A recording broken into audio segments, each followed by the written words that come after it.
Climate Justice as Anti-Corporate Economic Mobilization, Part 2. Copenhagen COP System Change and Anti-Capitalism Beyond Kyoto. The principles seem to have been sharpened in economic, financial, and fiscal rhetoric as a response to the UNFCCC's declared intention to give the Kyoto Protocol an overhaul.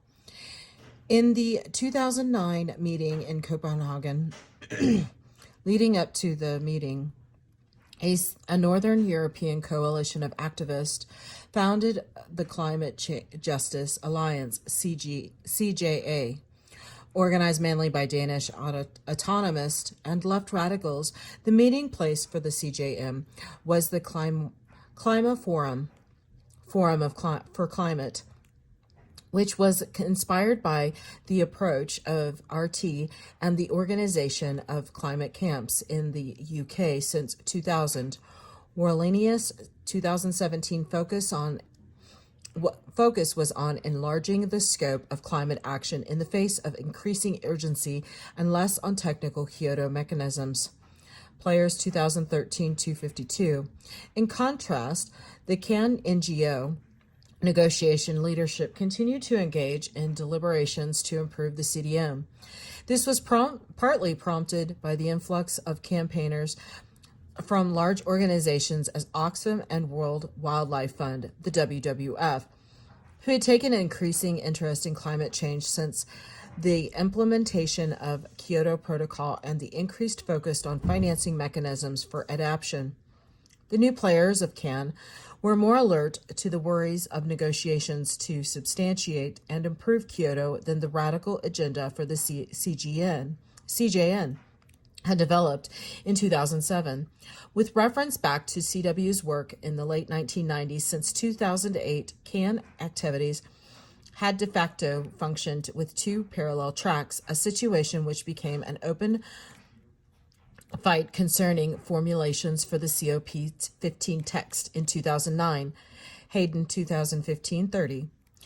The argumentation against the CAN agenda by a CJN participant underlined the continuity in the position since the first CJ summit in The Hague.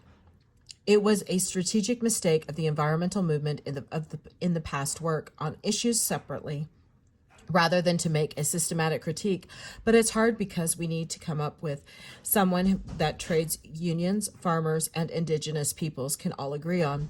CJN interviewee in Hayden 2015-31, the emphasis on the systematic problems in the search for real solutions became central in Copenhagen. CJN joined with CJA to gather between 60,000 to 100,000 protesters outside the conference center of the COP15. In December 2009, with centrally distributed signs demanding system change, not climate change, unquote, Nolman 2015. This was also the title of the final statement of the protesters of the conference, issued by the CJN. After the final text of the COP was released, apart from an analysis of the shortcomings of the negotiations and a call for resistance against repression, the text repeated the 2007 original CJN principles, with the exception of the huge financial transfers from the global north to the global south, unquote, that while still based on climate debt, should further be under democratic control, unquote. This indicates the strengthening of previous notions of democratizing of the economic processes of distribution dating back to GGCJ. Furthermore, in contrast to the 2007 text, the 2009 statement included a critique of capitalist enclosure of commons, Climate Justice Now, Coalition 2009. According to the statement, the COP itself demonstrated that real solutions, as opposed to false market-based solutions, will not be adopted until we overcome the existing unjust political and economic system, unquote. The background to the sharpened anti-capitalist critique and calls for a system change are found in the activist group activist run-up to the CJ campaigns in 2009. One of the most visible activists in the preparation of the 2009 Copenhagen protest was the Tadzio Müller, a German activist with roots in communist circles and a neo-Marxist approach. Dietz, 2014-299.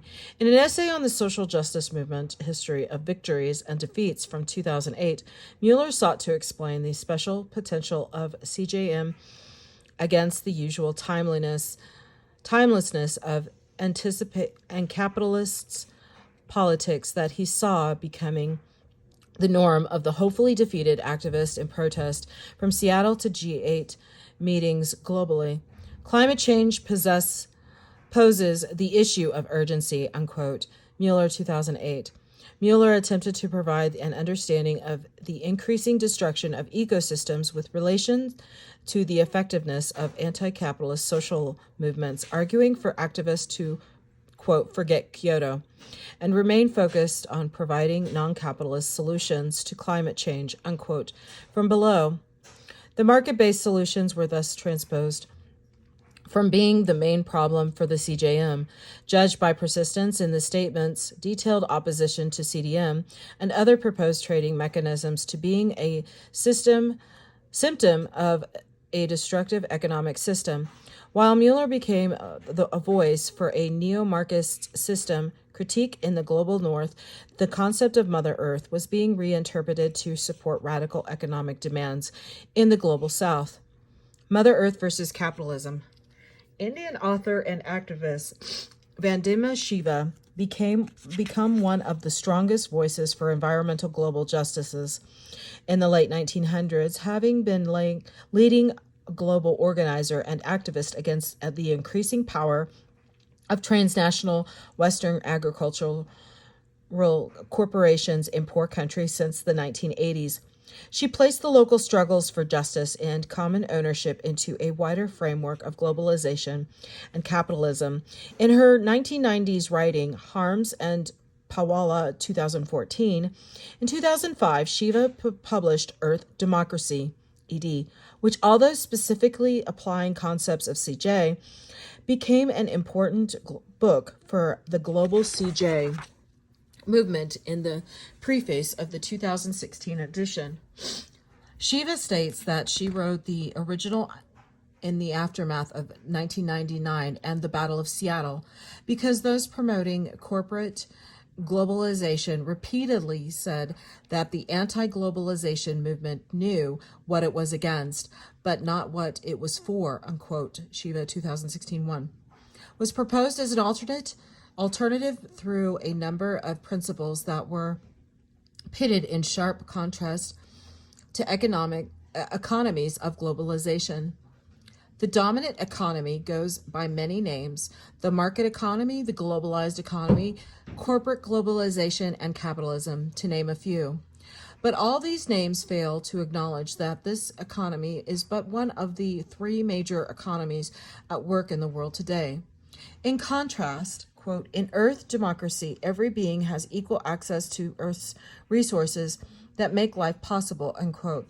By recognizing two other major systems, namely nature's economy and the sustenance economy, Shiva proceeded with detailed accounts of these economies, which included a critique of the ways in which principles of scarcity and the politics of, quote, disembodied, discontextualized market were detrimental to the environment of people's lives, unquote.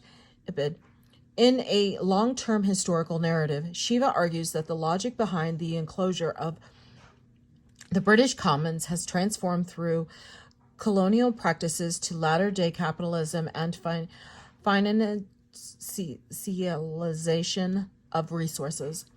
Quote, globalization is, in fact, the ultimate enclosure of our minds, our hearts, our imaginations, and our resources, unquote. While, in fact, there are a number of overlaps between the rhetoric found in CSE's 1991 report on environmentalism, colonialism, unquote, and the dangers of mismanaging vital global commons, unquote, Shiva provides a harsher critique of her through her rejection of marketization and commodification of resources and pollution, as well as the growth paradigm. With its direct address to social movements, Shiva, 2016, it provided a language of political economy of environmentalism that became central to CJ in the global south.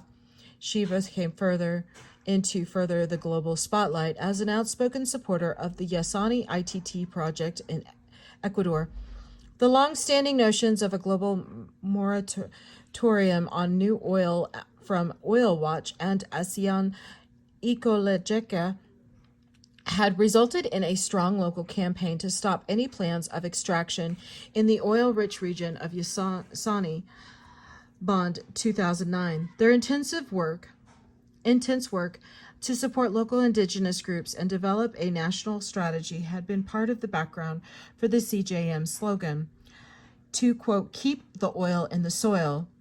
Tokar 2014-30. The idea of the initiative, officially supported by Ecuadorian President Rafael Correa since 2007, was to counter the economic pressure to extract fossil resources by setting up a global UNDP-controlled fund that could compensate the state financially. Martin 2015. After negotiations in the run-up to COP15 in 2009 in Copenhagen, the failure of the COP to reach binding target gave the concrete nature of Yasani ITT a further push towards institutionalization in 2010.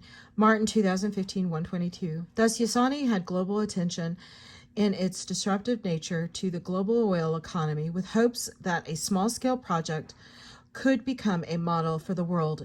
At the time, this could seem like a decisive move from the economic ideas in the CJ statements since the 2000s to a direct influence in real-world fossils politics. Shiva was invited by Ecuadorian authorities to take part in the campaigning for Yasani, and she became a voice for the initiative along with ex-minister of finances under Correa, Alberta Acosta, to further an economic language that had the aim of providing a sufficiently profound basis for a post-petroleum society.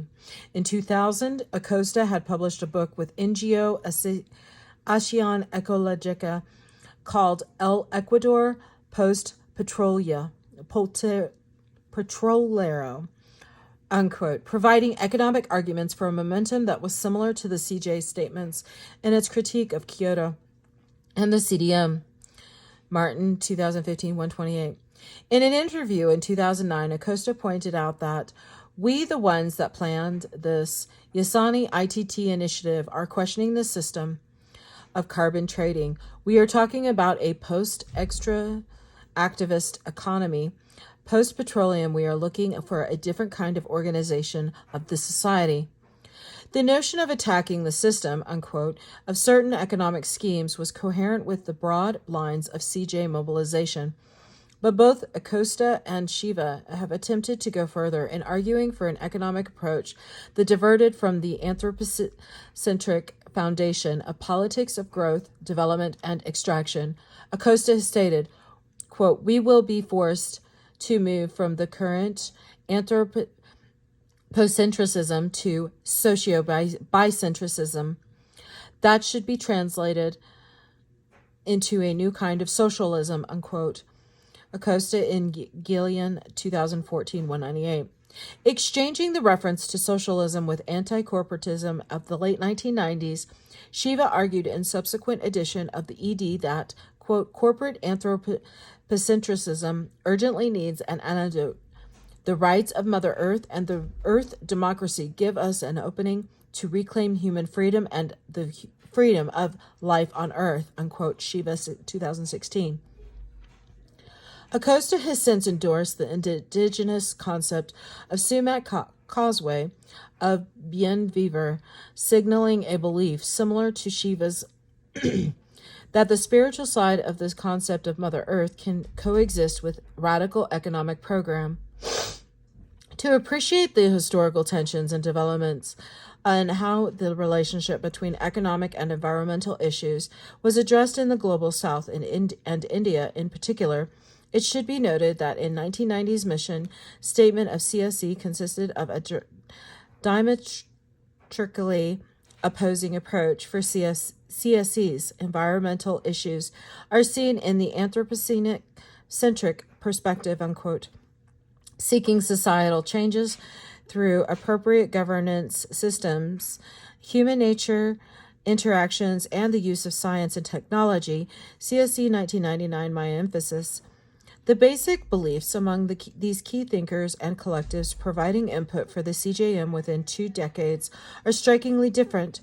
However, the question is, of course, whether this coupling of Mother Earth and anti-capitalism provided a basis for the further concretization of economic demands. Certainly, the rhetoric of Mother Earth was applied as part of the radical answer to the failure of the COP15 in Copenhagen when Bolivian President Evo Morales made calls for an alternative summit for a more radical agenda. The resulting People's Conference on Climate Change and the Rights of Mother Earth, PCCCRM, was held in the Cochabamba in April 2010 with over 200 civil organizations from both the global north and the south, PCCCRM 2017, but seemingly without a clear backing from prominent former CJ Summit participants like Oil Watch, ASEAN, clear backing from prominent former CJ Summit participants like Oil Watch, ASEAN, Ecologica, Greenpeace, Indigenous Environmental Network, or Carbon Trade Watch, PCCCRM 2010.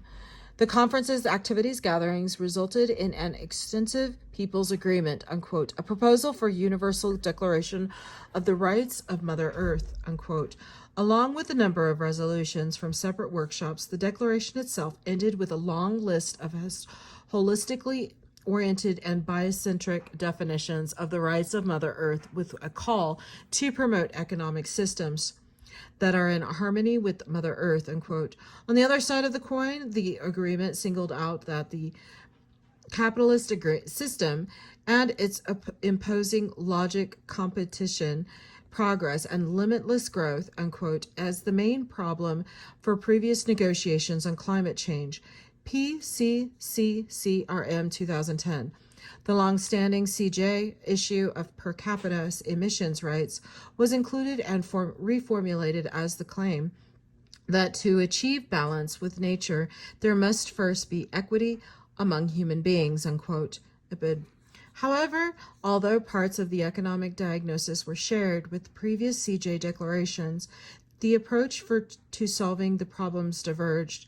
The visibility and initiative of Evo Morales moved the rhetoric away from decentralized democratic projects against corporate economic power and towards globalized models of approaches used by sovereign states.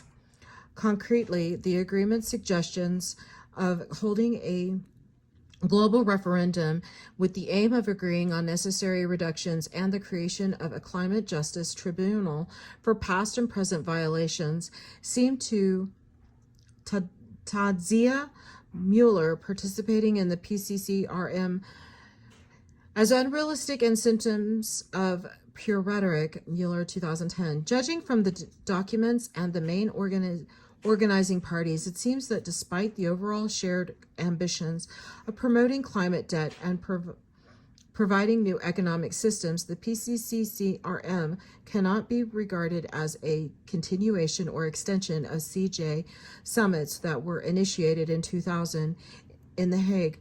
Going into the following COP negotiations after 2010, Morales succeeded in appearing as the climate justice figurehead and managed to stay popular both nationally and internationally, even though neither his politics nor the agreement pointed towards CJ demands of keeping the oil in the ground, Mueller 2010, Russell et al.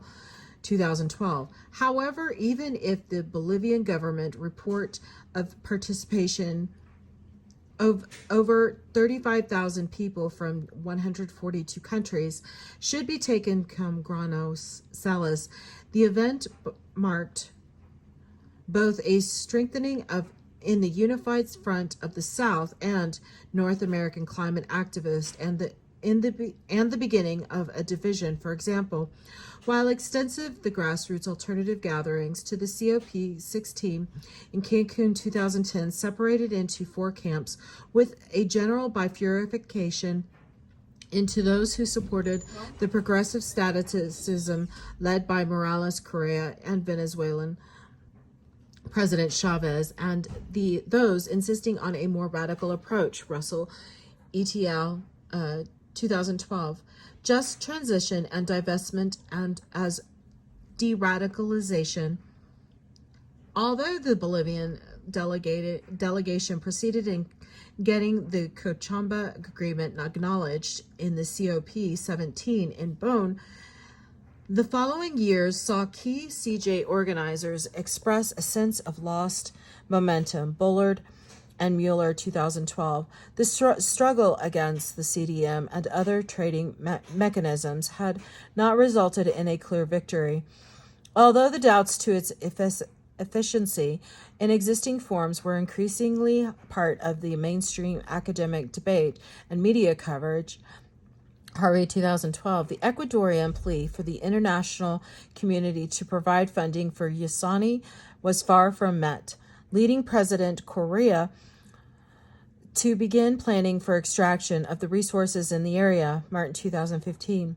In turn, Acosta, Shiva, and several other activist leaders had begun legal action against British Petroleum, BP, in Ecuador and proposed to push forward with a moratorium with global funding, IBID. What was initially proposed as a CJ tribunal in the Cochabamba Declaration was reinvented as a tribunal for the rights of Mother Earth, unquote, under the leadership of Alberto Acosta. In 2014, it focused mainly on local environmental struggles, including the lamentation of the fall of the Yasani Initiative and a critique of the reforestation schemes, RED, or REDD, and was thus less focused on systematic issues in relation to the CJ. Global Alliance for the Rights of Nature, 2014. At subsequent COP meetings in Doha, 2012, and Warsaw, 2013, the visibility of the CJ activists and organizers decreased. Hayden ETL 2014-144. However, the COP19 in Warsaw saw an important protest from inside the negotiations that provided insights into the status of the economic framing of CJ. In the run-up to Warsaw, Cannes had begun to combine their work on compensation for climate destruction with rhetoric of the CJM, stating that tackling loss and damage is about climate justice, unquote, and emphasizing that those who are mainly responsible for climate change to act here in Warsaw, unquote. Quote in Allen and Hayden, 2017, 610. Although loss and damage mechanisms remained unclear and unbinding, this was a step in the direction of clear economic rights to vulnerable states globally. However, the lack of strong outcome from the COP negotiations on the issue of loss and damage led to the walkout from the Warsaw COP of large number of NGOs and representatives, though not Cannes as a whole. Citing the press statement of the walkout parties, Casagard and Thorne, 2017, point to the fact that while Cannes still seemed divided, the International Trade Union Confederation, ITUC, had taken over as the main broker between the more and less radical NGOs and campaigners. The Warsaw Climate Conference, which should have been an important step in just transition to a sustainable future, is on track to deliver virtually nothing. Walkout Press and Casagard and Thorne, 2017-39. Instead of arguing for CJs, the key concept was became a less politically charged just transition that had been pushed in COP negotiations since 2009 by ITUC. Looking back at GGCJ, there was an invitation for unions to join CJM. Now that the call had been heard, however, it was in a form that calmed NGOs rather than galvanized them. The focal points for the CJ's campaigns in the global north has also changed direction in terms of the fundamental economic critique raised. In an attempt to renew focus on the raising CO2 emissions, long-term climate writer and activist Bill McKibben co-founded 350.org in 2007 as a response to climate scientist James Hansen claims that the safe limit for atmospheric levels of CO2 was 350 parts per million. In McKibben 2007, 350.org had been campaigning globally since 2008, but without a visible presence at the CJ summits. 350.org 2008. Throughout the 2000s, McKibben answered the question of how to reach this global with a curious return to a belief in a market-based climate efficiency. In a 2008 essay, he argued that markets are powerful. Let's think about why they failed in solving global warming. Here and how to make them work. And there's a one-word answer: information. McKibben 2008. McKibben's main argument concerns the urgency of the task of finding realistic solutions by channeling scientific knowledge into the political system. This means the debates about changing our basic economic framework, unquote, are irrelevant, since that would be as unrealistic as the movement signing on to some new nature religion that would turn protecting the planet into some kind of 11th commandment, unquote. Although McKibben was mainly testing out the ideas and pointing to the paradox of supporting economic growth, the idea of the quick market was part of his argumentation. In the 2000s, Steinberg 2010, furthermore, with his rejection of a spiritual component to the change, it is hard to see how his ideas would be compatible with the CJM that had applied Mother Earth-inspired notions for a new economy since the 1990s.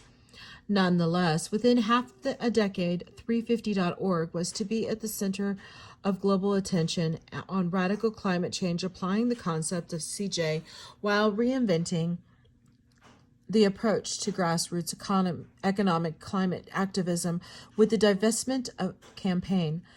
Linferna 2018. The 2012 Do the Math tour in the U.S. was a success in terms of bringing together a science-based perspective with the concrete economic tool of divestment, which pointed at a moralization of the economy without changing the basic economic framework, unquote. In coherence with McKibben's earlier statements, the focus was on whether investment went to renewable or fossil fuels rather than any historical questions of responsibility. The rapid growth and global expansion of 350.org behind the divestment campaign allowed McKibben to call for a People's Climate March, unquote. In New York in 2014, McKibben wrote the invitation in the Rolling Stone, providing a critical stance to the Obama administration in action and seeking to form new alliances by appealing to unions invoking the concept of the just transition, unquote. McKibben called for signs stating climate jobs, 2 crisis, 1 solution, unquote. 350.org's turn away from McKibben's former quick markets approach was signaled when capitalist critical writer Naomi Klein joined the board of directors in 2011. Klein 2011, and her work seems to have brought 350.org significantly closer to the sentiments of CJM in general and indigenous protesters in particular. Klein 2014. This alignment was cemented with the cooperation between 350.org and grassroots global Justice GGJ in setting up the People's Climate March that gathered over 300,000 people in New York. In one of the largest marches to that date, GGJ organized across indigenous groups, including indigenous environmental networks, radical unionist minorities, and people of color. And the networks had since 2011 called for no war, no warming, build an economy for the people and the planet, unquote. GGJ 2014, however, apart from referring to Martin Luther King Jr.'s program against poverty, racism, and militarism, the question of how to build this economy remained elusive, picking up the pieces from the dispersed U.S. networks for GGJ had used the name Climate Justice Alliance, unquote, to plan for the People's Climate March. I bid. This accounts for the presence of slogan from the CJ organization's pre-COP 15 in Copenhagen, quote, system change and not climate change, unquote, in public statements had banners reported in both North and South America, 350.org, 2008. So although references to the post-cell and the environmental justice movement at large were kept intact by GGJs, the development of these principles in the direction of climate debt, per capita emissions, false solutions, democratization of corporations, and any anti-capitalist strategies were omitted from major statements. GGJ 2014, 350.org, 2014 Climate Justice Alliance 2014. In terms of an economic program, what seemed to unite the different organizations was a broadened concept of, quote, just transition, which has been appearing in both GGJ's and 350.org statements since 2011. This concept had been evoked in the context of the CJM and GGCJ's proposal for the unions to expand its meaning from environmental issues to climate change. In 2014, the meaning of just transition had expanded for both radical campaigners and large union worker networks to recognize it as a description of the way forward for CJ during a public interview in 2015. Dallas Goldtooth, spokesperson for Indigenous Environmental Network and the blockade of the Dakota Access Pipeline, said that it was important to highlight not only what we are fighting against, but also for what we are fighting for, and that is just transition, unquote. democracynow.org. As direct actions and blockades have increasingly occupied activists, the development of an economic framework for popular economic power in this North American context has been outsourced to the International Corporation of Unions. ITUCS's role in global climate negotiations has increased further since its key diplomatic role in Warsaw 2013, and its ambitions were signaled with the creation of the Just Transition Center in 2016 with a highly professionalized leadership Just Transition Center interview in Bonn 2017. Concluding remarks. With the developments within the CJM since 2012, my historical account provides an explanation for Bullard and Mueller's assessment of the movement's shortcomings. It made sense to be disappointed in the lack of further political mobilizations against a fossil-fueled economy given the efficiency of mobilization in the preceding decade. The question remains what we can learn from the specific development. It is clear that CW's early economic conceptualization of the CJ had displayed a potential for global mobilization by moving the debate on environmental debt away from national accounting and towards a structural critique of power of fossil industry. CW drew upon both past mobilizations for environmental justice and emerging conceptions of climate debt to reformulate economic demands. With the aim of broader mobilization for CJ, while CSE had provided a rather detrimental view of the NGO inefficiency and North-South economic conflicts. CW provide counter-arguments by placing responsibility with multinational corporations that had many enemies in the global South and among minorities in the North America.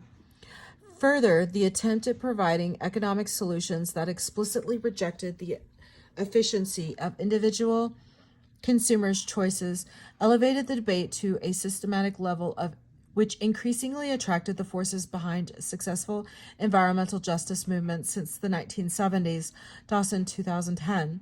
For CW, the ways out of climate inaction implied a move from regulation of companies to democratic control of production, especially in the energy sector.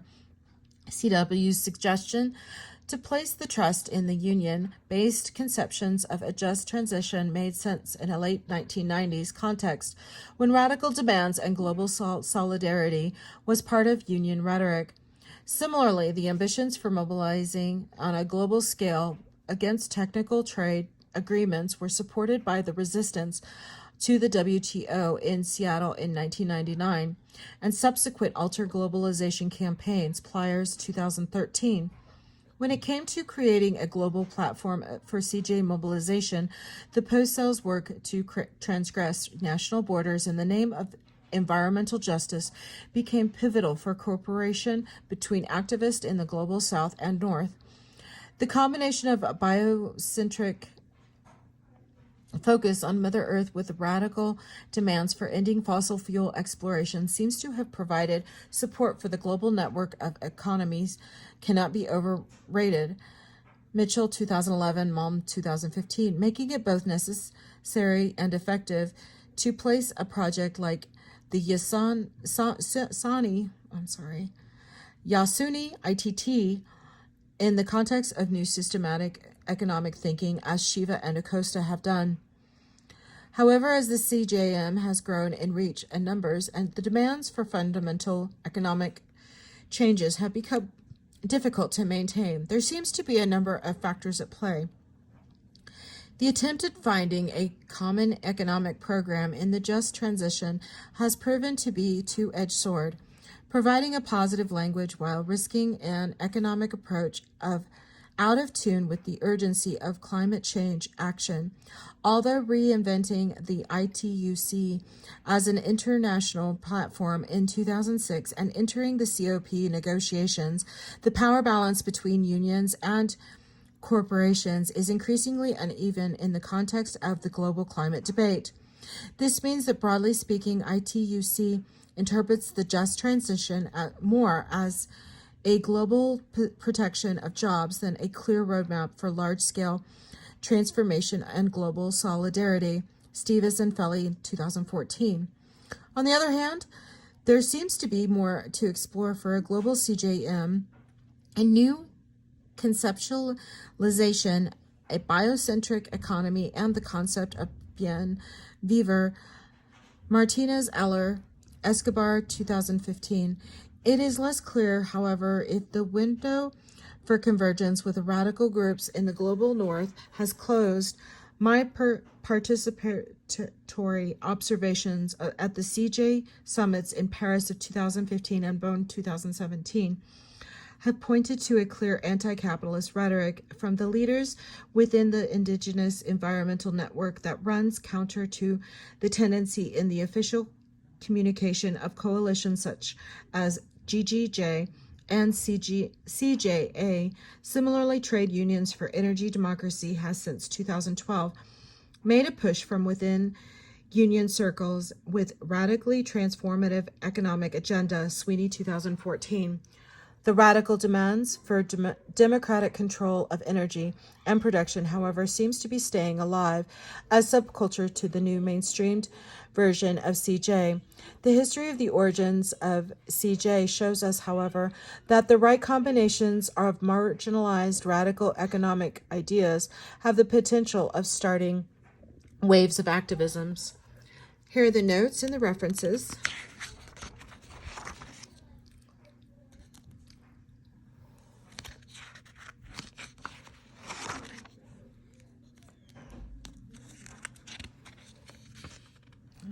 this is the end of the Climate Justice by Stefan Gaarsmand Jacobsen.